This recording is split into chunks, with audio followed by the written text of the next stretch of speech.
Hello mga kasero, welcome ulit sa ating channel. Mabilis ang video ulit.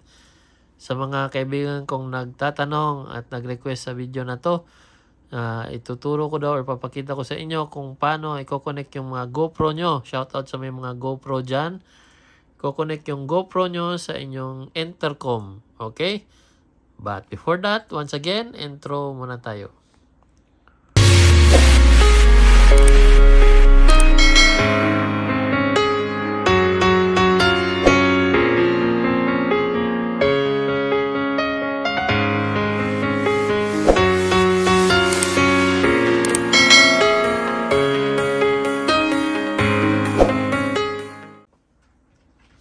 Okay, let's start mga kasero. So, to turn on lang natin yung ating GoPro. Ayan. So, nag-turn on na yan. Okay. So, yung gagawin natin mga kasero is swipe down. Punta tayo dito sa my paired device. Ayan. Pupuntahan natin yung mamaya.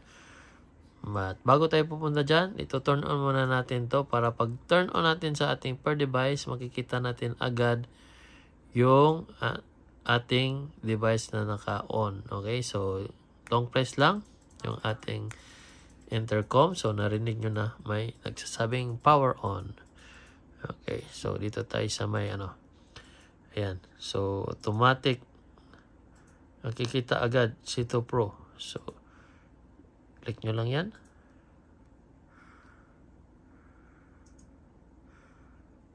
Ayan.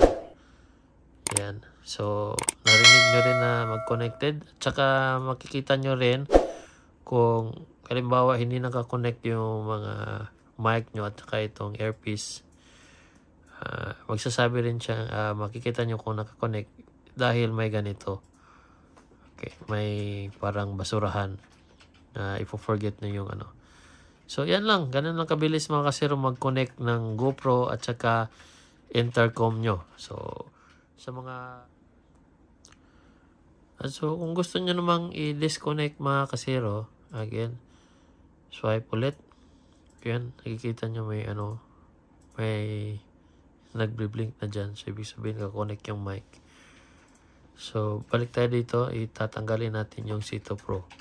Balik tayo dito sa paired. Ayan. Tapos, ito lang.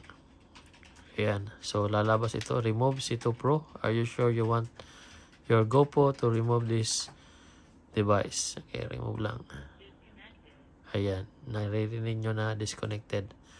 Okay. So, thank you mga kasero. Sa mga gustong magtanong dyan, huwag kayong mahiya. Mag-comment lang kayo dun sa ating comment section.